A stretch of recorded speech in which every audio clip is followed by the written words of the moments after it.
अनेक विषयाबद्दल सरकारने निर्णय केलेले आहे.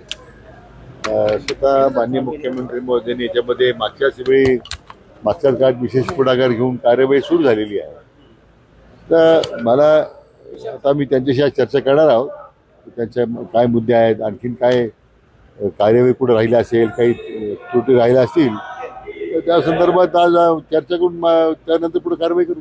पण आता या बैठकीच्या दरम्यान कुठल्या विषयावर चर्चा करणार आहे तसा काही मसुदा त्यांनी त्याच्यापर्यंत सांगितलं त्या संदर्भात नाही, असं काही मसुदा नाही.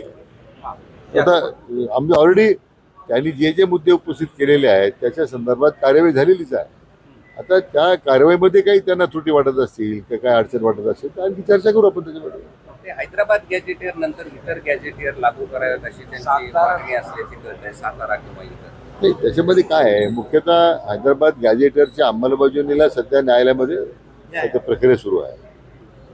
आता आपण आणखीन काही नवीन मुद्दा उपस्थित केला तर त्याच्यात काय कायदेशीर अडचणी काय उपस्थित होऊ शकतात का, म्हणून आता ॲडव्होकेट जनरलचं ओपिनियन मागवलेलं आहे. ॲडव्होकेट जनरलचं जर ओपिनियन जे आलं, मला वाटतं आता आम्ही आता ते त्यांच्यात प्रस्ताव पाठवला आहे विचारार्थ की सातारा गॅजेट असेल किंवा कोल्हापूर गॅजेट असेल या संदर्भात आपण काय कारवाई करण्याबद्दल काय पुढाकार काय केलं पाहिजे शासनानं ते एकदा ॲडव्होकेट जनरल ओपिनियन आलं की कारवाई करू.